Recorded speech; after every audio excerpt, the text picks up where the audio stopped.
সাঈদী হেলিপ্যাডে নেমে আসার পর সিলেটের নেতৃবৃন্দ তাকে সাদর আমন্ত্রণ জানান।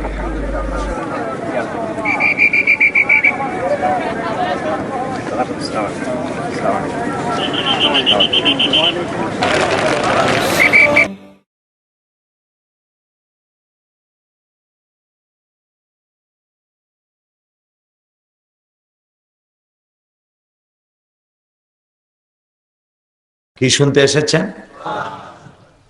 এই সুন্দর পরিবেশ সৃষ্টি করার পেছনে যারা ওসিলা, যারা কাজটি করেছে, তাদের জন্য আমাদের দোয়া করা দরকার। নবী করিম সাল্লাল্লাহু আলাইহি ওয়াসাল্লাম বলেছেন, মান লাম ইয়াশকুরিন নাস ফালাম ইয়াশকুরিল্লাহ। যে মানুষের কৃতজ্ঞতা প্রকাশ করতে পারে না, আদায় করতে পারে না, সে আল্লাহর শুকরিয়া আদায় করতে পারে না। এই গ্রাম্য অঞ্চলে এত সুন্দর বিশাল প্যান্ডেল, এত সুন্দর মাইক সিস্টেম, এরকম সুন্দর একটি আয়োজনের পেছনে যারা, তাদের জন্য দোয়া করা দরকার, ঠিক না? আপনাদের এলাকার কৃতি সন্তান যারা প্রবাসে রয়েছেন, আমেরিকায়, ইংল্যান্ডে, বিশেষ করে কাউসার আহমেদ মারুফ আপনাদের এলাকার সন্তান, মৌলানা নুরুল ইসলাম, ফয়সাল, ইকবাল, আলী আহমদ, সোহেল সহ আমেরিকা এবং ইউরোপে এই এলাকার যে সমস্ত প্রবাসী যুবকেরা আছেন যারা কাজ করছেন সেখানে, এ মাহফিলের পেছনে তাদের যথেষ্ট অবদান আছে এবং তারা আমার সঙ্গে যোগাযোগ করেছেন। আজকেও কাউসার আমেরিকা থেকে 2 বার আমার সঙ্গে যোগাযোগ করেছেন টেলিফোনে। এই মাহফিলটা যাতে সফল হয়, সুন্দর হয়, সেজন্য তারা রাত জেগেছে, কষ্ট করেছে, দোয়া করেছে, চেষ্টা করছে। আমরা দোয়া করি আল্লাহ রাব্বুল আলামিন এইসব প্রবাসী বাংলাদেশি, বিশেষ করে সিলেটের, আল্লাহ তাআলা তাদের প্রতি রহম করুন, ভালো করুন। সবাই বলেন আমিন। এবং আমাদের যে সমস্ত ছেলেরা ইউরোপে, আমেরিকা আছে, যারা কাগজপত্রের অভাবে সেখানে নিয়ম মাফিক লিগ্যাল হতে পারছে না, অসুবিধা আছে, আল্লাহ তাআলা তাদের কাগজপত্রগুলি সুযোগ করে দিন, আল্লাহ তাআলা সহযোগিতা করুন, রহম করুন। সবাই বলি আমিন। এবং সেখানে তারা দ্বীন ও ঈমান নিয়ে থাকতে পারে, আল্লাহ সে তৌফিক তাদেরকে দান করুন। প্রিয় আল্লাহ ইসলামের মাধ্যমে মানুষকে যত কল্যাণ করেছেন, কিসের মাধ্যমে? ইসলামের মাধ্যমে যত কল্যাণ করেছেন, তার মধ্যে 2টি কল্যাণ সব থেকে বড়। একটি হলো নবুয়ত, আর একটি হলো কিতাব। মুখস্থ করুন, একটি হলো নবুয়ত, আর একটি হলো কিতাব।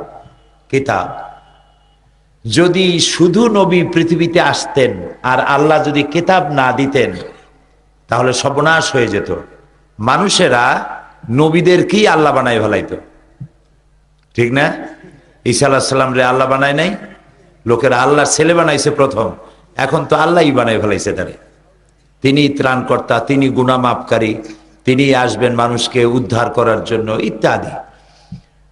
আবার ইহুদিরা হযরত উযায়েরকে আল্লাহর পুত্র বানাইছে এবং নিজেরা আল্লাহর নাতি পুতি ইত্যাদি হয়েছে, নাউজুবিল্লাহ।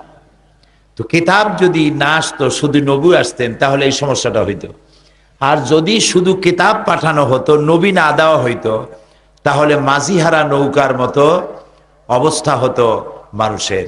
যে নৌকায় মাঝি থাকে না, সে নৌকার অবস্থা কি হয়?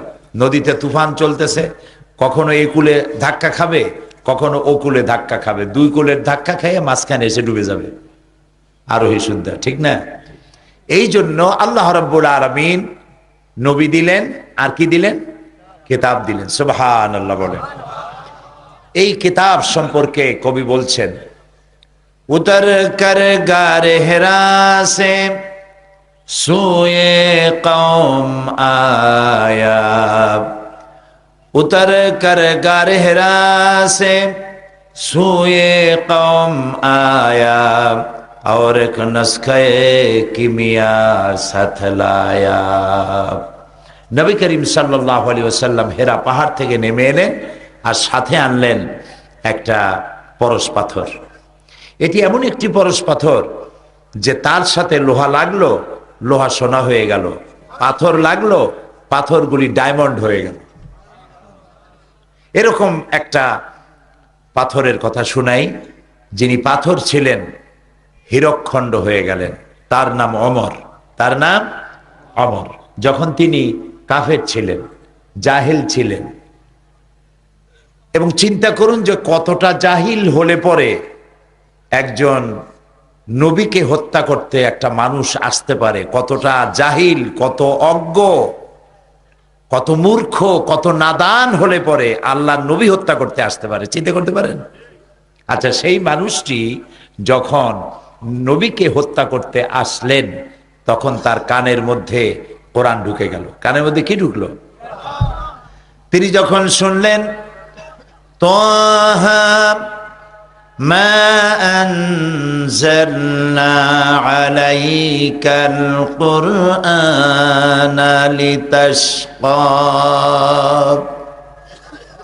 কোরআনের আয়াত কানের মধ্যে ঢুকে কলজের মধ্যে গিয়ে ঢুকছে। সুবহানাল্লাহ। হযরত ওমর বোন রে ভগ্নিপতি রে পিটাই টিটাই থুইয়া তারপরে কোরআনের আওয়াজ শুনতে পেয়ে বুঝতে পারলো যে নিশ্চয়ই এরা জান দিতে চায়, তবু কোরআন ছাড়বে না। কি মজা এই কোরআনে, আমাকে নিয়ে চলো মুহাম্মদ সাল্লাল্লাহু আলাইহি সাল্লামের কাছে। নবী করিম সাল্লাল্লাহু আলাইহি সাল্লাম তখন বসা ছিলেন কয়েকজন সাহাবী নিয়ে গোপন একটা ঘরে।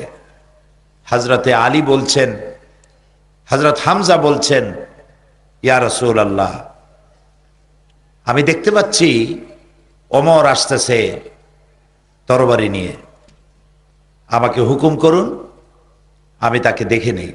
রাসূলুল্লাহ বললেন, না, আসতে দাও, তাকে আসতে দাও। হযরত ওমর তরবারি হাতে নিয়ে, তরবারিটা হাতে আছে, ওই অবস্থায় ঢুকেছে। রাসূল জিজ্ঞেস করলেন, ওমর কি মতলব নিয়ে এসেছ? ওমর বলছেন, মতলব তো খুবই খারাপ ছিল, খুব কুমতলব নিয়ে এসেছিলাম, কিন্তু কোরআন তো আমাকে উলট পালট করে দিল। আমি এখন জীবনের 26টি বছর অন্ধকারের মধ্যে কাটিয়ে দিয়েছিলাম, আমি এখন আলোর সন্ধান চাই। আল্লাহর নবী বলেন, ওমর তুমি পড়ে নাও লা ইলাহা ইল্লাল্লাহু মুহাম্মাদুর রাসূলুল্লাহ।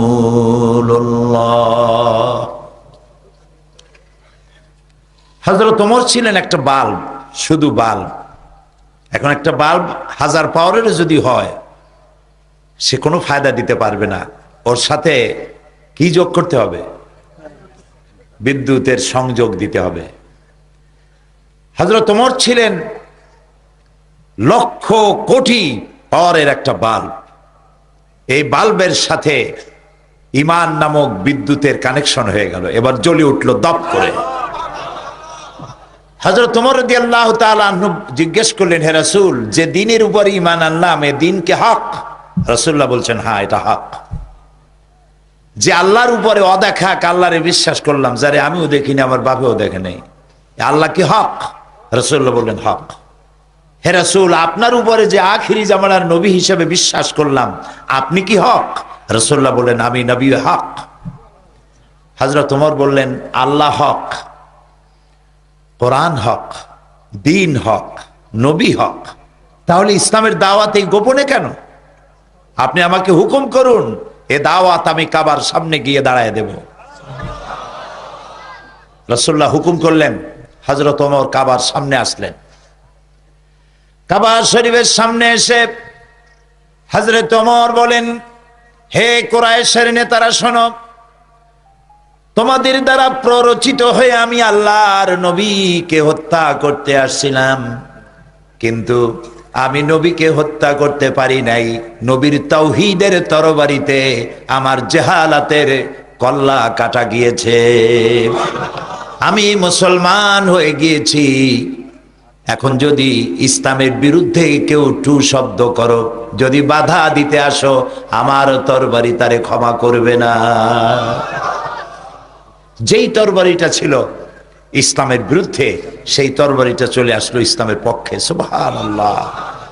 এখন এই পাথর লোহা রূপী ওমর কি হয়ে গেলেন দেখেন। রাসূলুল্লাহ বললেন এক পর্যায়ে গিয়ে, এক সময় রাসূলুল্লাহ বললেন, লা নবিয়্যা বাদি ওয়ালা রাসূলা, আমার পরে নবীও হবে না, আমার পরে রসুলও হবে না। আমার পরে যদি আল্লাহ কাউকে নবী বা রসুল বানাতেন, লাকানা ওমর, ওমরের আল্লাহ নবী বানাই দিতেন। দেখলেন এই কোরআন শরীফ কি পারে, দেখতে পারলেন? সুবহানাল্লাহ বলবেন না? এই কোরআন কি বানাই দিল? লোহারে সোনা বানাইলো, সোনারে হীরক খণ্ডে পরিণত করে দিল। এখন দেখেন হযরত ওমর কোথায় চলে গেছেন? রাসূলুল্লাহ নাই, হযরত আবু বকরও নাই।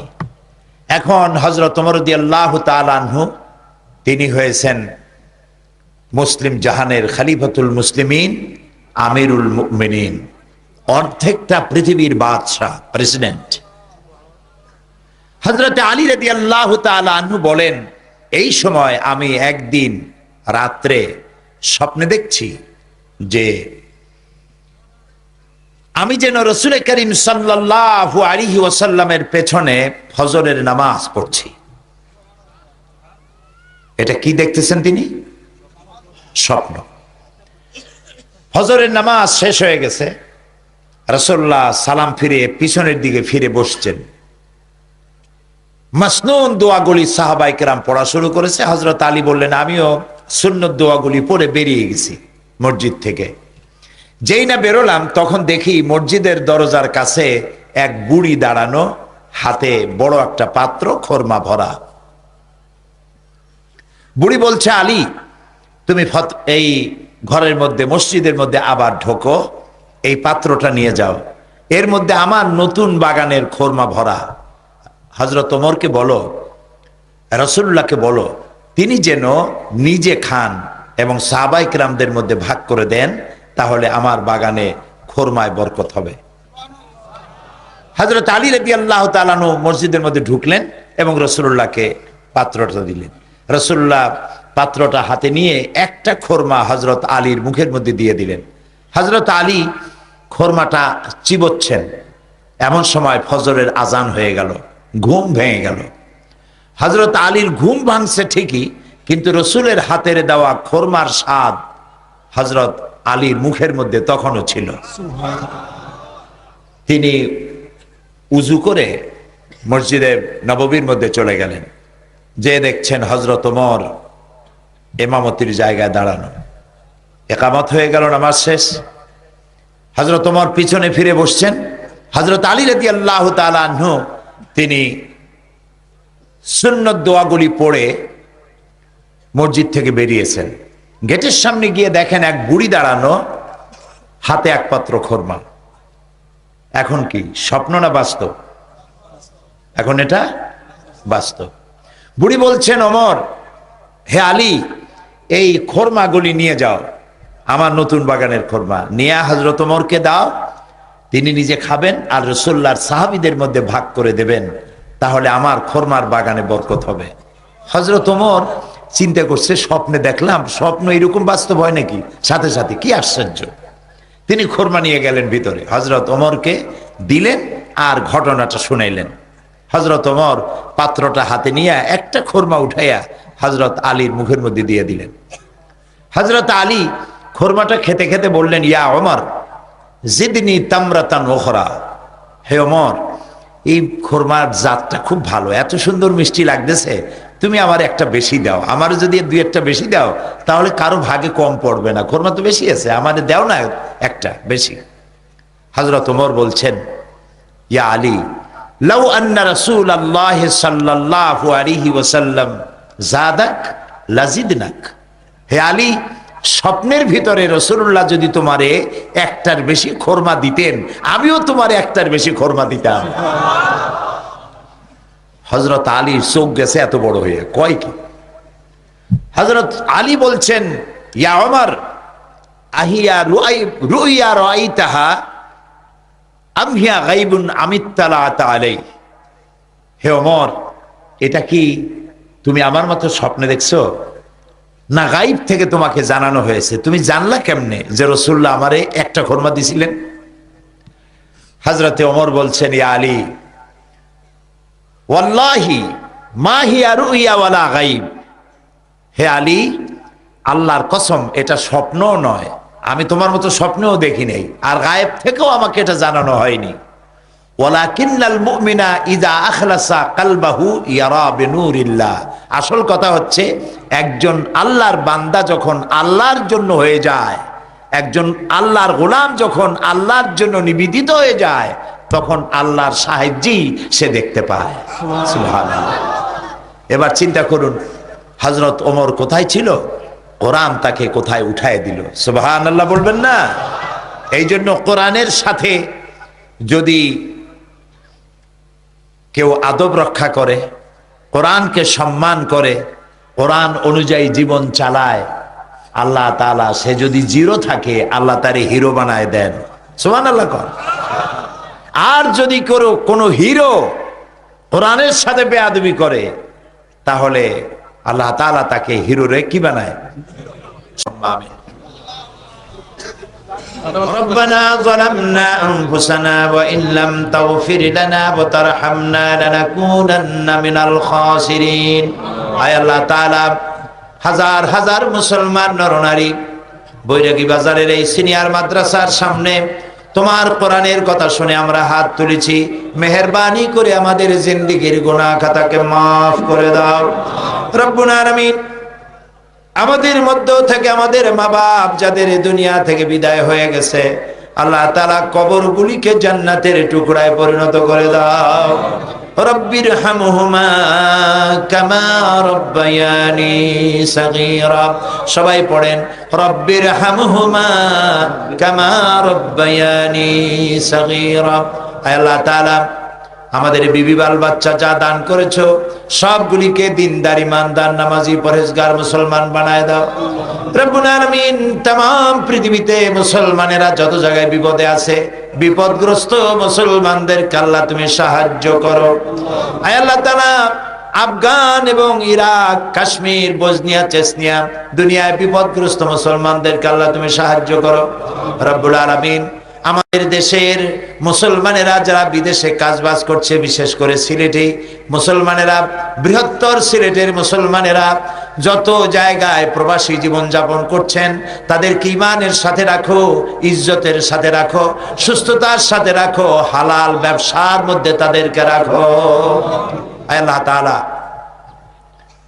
আমেরিকা থেকে কাউসার সহ তাদের বন্ধু বান্ধব সবাই মিলে লন্ডন থেকে এই মাহফিলের আয়োজন যারা করেছেন, চেষ্টা করেছেন, অর্থ দিয়েছেন, আল্লাহ তাআলা তাদের প্রতি তোমার খাস রহমত নাজিল করো। বিদেশে বিভুয়ে বছরের পর বছর তারা আছে একটা লিগ্যাল কাগজ পাওয়ার অপেক্ষায়, যাদের লিগ্যাল কাগজ যারা পায়নি, আল্লাহ তাআলা প্রবাসীদেরকে এই কাগজটা সরকারিভাবে তারা যাতে পায় এবং সুস্থতার সাথে বিনা চিন্তায়, বিনা পেরেশানিতে তারা যেন হালাল ভাবে রুজি রোজগার করতে পারে, আল্লাহ এই তৌফিক তুমি তাদেরকে দান করে দাও। আল্লাহ তাআলা এই সিনিয়র মাদ্রাসাটি আল্লাহ তুমি দয়া করে ফাজেলে কামেলে পরিণত করে দাও। যারা টাকা পয়সা দিয়েছেন এবং দেওয়ার ওয়াদা করেছেন, আল্লাহ তাআলা তাদের ওয়াদা পূরণ করার তৌফিক দান করে দাও। আল্লাহ তাআলা আমাদের দেশে, আল্লাহ তাআলা খুব বিনয়ের সাথে তোমার কাছে আরজি করি, এই আমাদের এই দেশটা পৃথিবীর মধ্যে মুসলমানদের, তোমার হাবিবের উম্মতের একটি বিশাল মুসলিম দেশ, অন্তত 14 কোটি মুসলমান এদেশে বাস করে। আল্লাহ তাআলা কারা যেন গ্রেনেড মারিয়া, বোমা মারিয়া দেশটার বড় বদনাম করে ফেলে দিল। আল্লাহ তাআলা এই গ্রেনেড হামলায়, বোমা হামলায় যেসব মুসলমান চলে গেল, আল্লাহ তাআলা তাদের প্রতি তুমি রহম করো। সেদিনও হবিগঞ্জে যে ঘটনা হয়েছে, এই ঘটনার শিকার যারা হয়েছে তাদের প্রতি তুমি রহম করো। আল্লাহ তাআলা এই বোমা যারা মারলো, এই গ্রেনেড যারা মারলো, আল্লাহ তুমি তাদেরকে প্রকাশ করে দাও, তাদেরকে ল্যাংটো করে দাও, তাদেরকে বেইজ্জত করে দাও। আল্লাহ তাআলা তোমার কাছে বিনীতভাবে ফরিয়াদ করি, এই যারা বোমা মারে, সন্ত্রাসী তৎপরতা চালায়, গ্রেনেড মারিয়া বাংলাদেশটারে বেইজ্জত করতেছে, আল্লাহ তাআলা তুমি তাদেরকে হেদায়েত দাও, ওদেরকে হেদায়েত দাও। আল্লাহ তাআলা তোমার ইলমে যদি জানা থাকে যে ওদের নসিবে হেদায়েত নাই, তাহলে নমরুদ, হামান, সাদ্দাদ এগুলার যেমন গজব দিয়ে তুমি ধ্বংস করেছো, আল্লাহ গ্রেনেড হামলা বোমা হামলাকারীদেরকে লানত দিয়া গজব দিয়া বিদায় করে দাও আল্লাহ তাআলা। বাংলাদেশে নৈরাজ্য সৃষ্টিকারীদেরকে আল্লাহ এদেরকে পাশ পাশ করে দাও, এদের পায়ের তলার মাটিকে খসায় দাও, এদের ঐক্যের মধ্যে ফাটল ধরিয়ে দাও আল্লাহ তাআলা।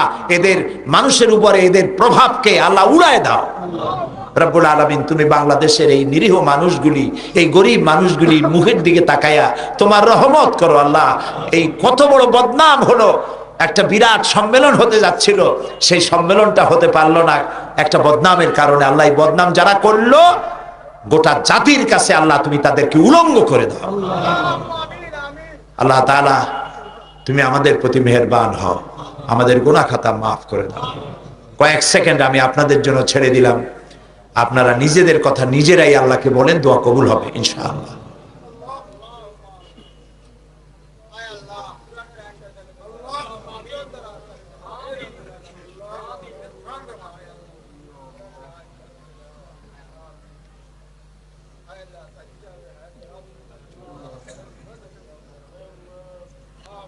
রব্বুল আলামিন তোমার বান্দা বান্দিরা যে যা চাইলেন বৈধভাবে আল্লাহ তাআলা তুমি দয়া করে সকলকে ইনায়েত করো।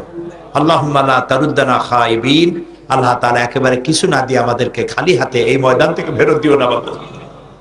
আমাদেরকে তোমার রহমত দিয়ে আমাদেরকে মালামাল করে দাও আল্লাহ তাআলা। তুমি তোমার আরশে আজিম থেকে বৈরাগী বাজারের এই মাহফিলটার দিকে রহমতের নজর দিয়ে একটু তাকাও আল্লাহ তাআলা। আমাদেরকে ক্ষমা করে দাও, আমাদেরকে ভালো করো, সুন্দর করো, নেক আমল করার তৌফিক দিয়ে দাও, শয়তানের সব রকমের ওয়াসওয়াসা থেকে বাঁচার তৌফিক দাও। এই এলাকার যুবকদেরকে যারা ড্রাগ এডিক্টেড হয়েছে আল্লাহ তাআলা তাদেরকে ড্রাগ থেকে মুক্ত করে দাও।